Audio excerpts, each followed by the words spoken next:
Hello everyone, welcome guys to my YouTube channel. तो आज मैं एक्सप्लेन करने वाला हूँ हॉस्टल मूवी को। तो अब बिना किसी देरी के चलते हैं सीधा वीडियो की तरफ। लेकिन उससे पहले मैं आपको बता दूं कि अगर आप में से हमारे चैनल पे पहली बार कोई आया है तो वीडियो को लाइक और चैनल को सब्सक्राइब जरूर कर ले। क्या पता इतनी बड़ी यूट्यूब की दुनिया में फिर से हमारी मुलाकात हो या ना हो, इसलिए जल्दी जल्दी आप सब्सक्राइब कर लें। तो आप बिना किसी देरी के चलते हैं सीधा वीडियो की तरफ। तो फिल्म की कहानी की शुरुआत होती है ट्रेविस नाम के एक कॉलेज स्टूडेंट को दिखाते हुए, जिसको हम एक होटल में देख पाते हैं। वह एक रूम बुक करता है। जब ट्रेविस अपने रूम में जाता है तो उसको अपने रूम में विक्टर और अनका नाम के एक कपल मिलते हैं जो रूम खाली करके जाने ही वाले होते हैं। तभी ट्रेविस उनको एक बियर ऑफर करता है। अब बियर पीने के बाद में अनका बाथरूम में नहाने चली जाती है। अब जिसके कुछ टाइम बाद में दोस्तों विक्टर अनका से कुछ पूछने के लिए उसके बाथरूम में जाता है, क्योंकि अनका जवाब नहीं दे रही थी। और जैसे ही विक्टर बाथरूम में जाता है वे जोर जोर से चिल्लाने लग जाता है, जिसको सुनकर ट्रेविस फौरन ही विक्टर के पास में पहुंचता है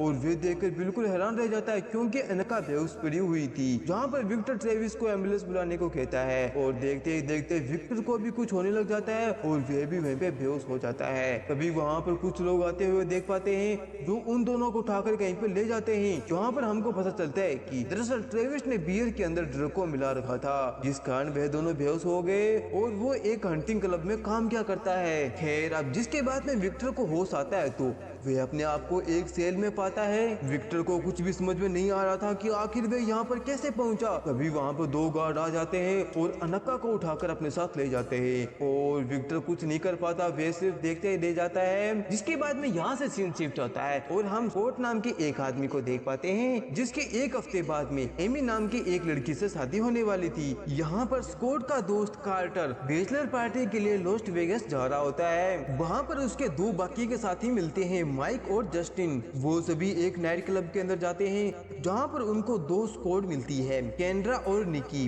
वो दोनों उनको अपने शहर के बाहर एक जंगल में इनवाइट करती है। जिसके बाद में वो चारों टैक्सी में बैठकर उस जगह पे पहुंच जाते हैं जहाँ दूर दूर तक परिंदा भी मौजूद नहीं था। वह जगह बिल्कुल सुनसान थी। इसी बीच कोर्ट के पास में एमी का कॉल आने लग जाती है और वो बात करने लग जाता है और बाकी के साथी आगे चले जाते हैं।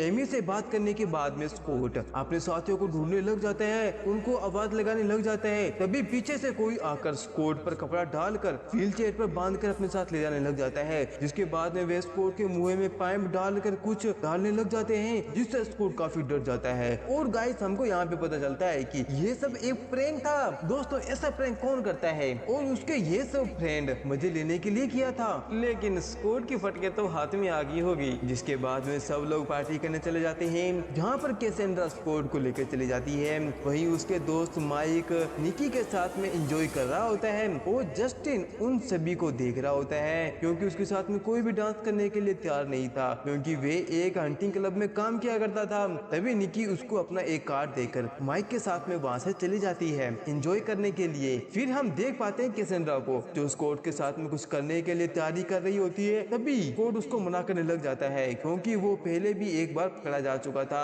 और वो अब यह गलती दोबारा नहीं करना चाहता था। और तभी वहाँ पर माइक और निकी आ जाते हैं, जो स्कॉट और कैसेंड्रा उनको अकेला छोड़कर वहाँ से चले जाते हैं। जिसके कुछ टाइम बाद में अचानक से स्कॉट की तबीयत खराब होने लग जाती है और वे क्लब से बाहर निकल आता है।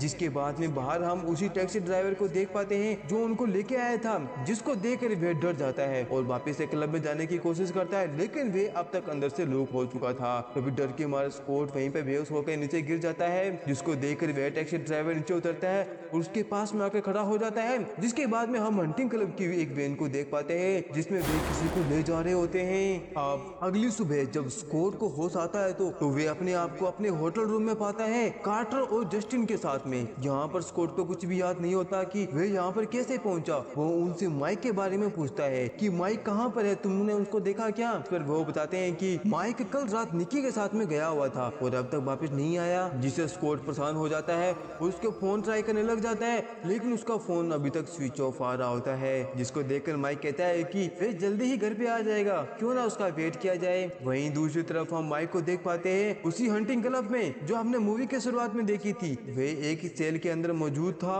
यानी कि गाइस जब रात को हंटिंग क्लब की वैन जा रही होती है किसी को लेकर, उसके अंदर कोई और नहीं बल्कि माइक ही होता है। जिसके बाद में माइक को जब होश आता है तो वे अपने आप को एक केव में पाता है, जिससे वे बहुत डर जाता है और पैनिक करने लग जाता है। जिसकी आवाज सुनकर दो गार्ड उसकी तरफ पाते हैं और केव से उसको बाहर निकाल कर अपने साथ ले जाते हैं। वो उसको ले जाकर एक चेयर पर बंदी बना देते हैं। हम देख पाते हैं कि उनको एक डिस्प्ले के पीछे बिठा रखा था और उसको बहुत सारे अमीर लोग देख रहे होते हैं और उस पर बेट लगा रहे होते हैं कि वो आदमी अपनी जान बचाने के लिए भीख मांगेगा। नहीं नहीं नहीं, वे आदमी अपनी फैमिली का वास्ता देगा, वे अपनी जान बचाने के लिए पैसे ऑफर करेगा वगैरह वगैरह कुछ भी। मतलब कि ये आदमी अपनी जान बचाने के लिए के मुंह से जो भी पहला शब्द निकलेगा और वह वर्ड किसी के बेट से मैच खा जाती है तो वे इस बेट को जीत जाता है। तभी माइक के पास में एक आदमी आता है जो अपने मुंह पर मास्क लगाकर आया हुआ था, जो उसके चारों तरफ आउटलाइन बनाने लग जाता है, जिस पर माइक अपनी फैमिली का वास्ता देने लग जाता है। मेरे छोटे छोटे बच्चे हैं, मुझको यहाँ से जाने दो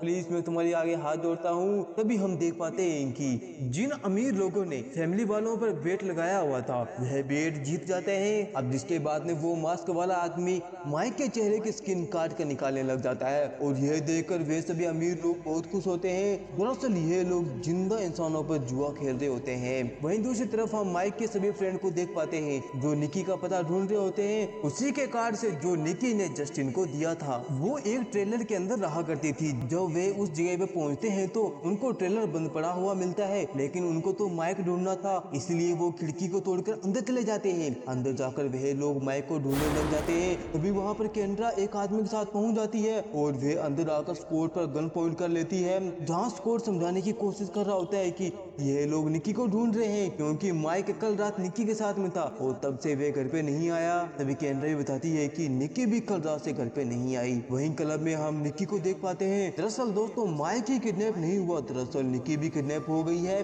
जो डिस्प्ले के पीछे बैठी हुई होती है, जिसको वहाँ पर एक बेड पर लिटा दिया जाता है और उसके ऊपर बहुत सारे कीड़े को छोड़ दिया जाता है, जिस कारण निकी तड़पने लग जाती है और चिल्लाने लग जाती है। और जैसे ही वे अपने मुंह को खोलती है तो वे सभी कीड़े उसके मुंह के अंदर चले जाती है, जिस कारण वे तड़प तड़प के मारी जाती है। वहीं केंद्रा भी उन लोगों के साथ में निकी को ढूंढने के लिए निकल जाते हैं। तभी ट्रेविस माइक की फोन से निकी की फोटो क्लिक करके जस्टिन को भेज देता है, जिससे लगता है कि माइक निकी के साथ में ही है। जिसके बाद में वे एक एड्रेस की तरफ पहुंच जाते हैं जहां पर ट्रेविस ने बुलाया था, लेकिन वो लोग जैसे ही उस एड्रेस पे पहुंचते हैं अचानक से वे सभी बेहोश हो जाते हैं। जिसके बाद में जब उनकी आंख खुलती है तो वे अपने आप को एक सेल के अंदर पाते हैं। वहां पर उनको विक्टर मिलता है। जी हाँ, विक्टर, वही आदमी जिसको हमने मूवी के शुरुआत में देखा था, जो यहाँ पे बताता है कि ये लोग हम सभी को जान से मार देंगे। तभी वहाँ पर दो गार्ड आ जाते हैं जो जस्टिन को अपने साथ में उठाकर ले जाते हैं। इसके बाद में ये सब देखकर कार्टर गार्ड को अपने पास में बुलाता है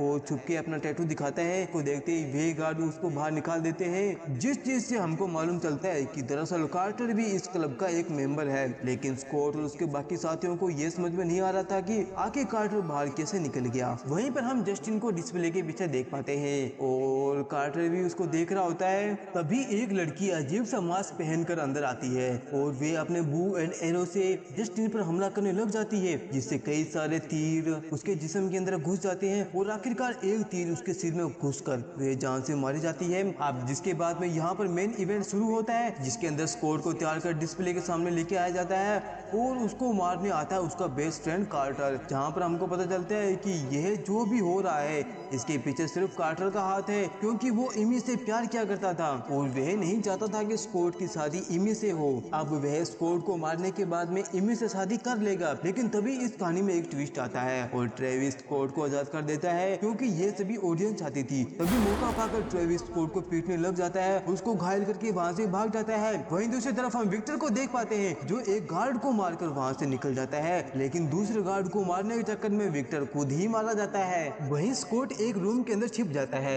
वहाँ पर मरे हुए लोगों का सामान पड़ा हुआ था, जहाँ पर उसको एक फोन भी मिल जाता है, जिसके बाद में वे पुलिस वाले को कॉल कर देता है। लेकिन इस बारे में अब तक ट्रेविस को पता चल चुका था और जिसके बाद में वे सभी सिविलियंस को वहाँ से भगा देता है। इसी बीच स्कॉट इमी को सेल से बाहर निकाल लेता है और वहाँ से भागने लग जाता है। तभी ट्रेविस उनको देख लेता है और पीछे से एमी को शूट कर वहाँ से मार डालते हैं, जिसको वह बहुत ही प्यार किया करता था। ये देखकर स्कॉट को बहुत ही गुस्सा आता है और वे ट्रेविस को पीटने लग जाता है। पीटते पीटते वे उसको जान से मार डालता है। वहीं पर हम उस क्लब के ओनर को देख पाते हैं जो उस क्लब के अंदर बॉम्ब एक्टिवेट करके वहाँ से भागने लग जाता है, लेकिन कार्टर उसके कार में छिप गया था, इसलिए वे अब क्लब के ओनर को जान से मार देता है और वहाँ से भागने लग जाता है। कोर्ट को देख पाते हैं जो क्लब से बाहर निकल रहा होता है। यह सब देखकर वो कार से बाहर निकलता है और क्लब के गेट को लॉक कर देता है, जिस वजह से स्कॉट अब अंदर ही फंस जाता है और तभी वहाँ पर बिल्डिंग जोरदार ब्लास्ट होती है।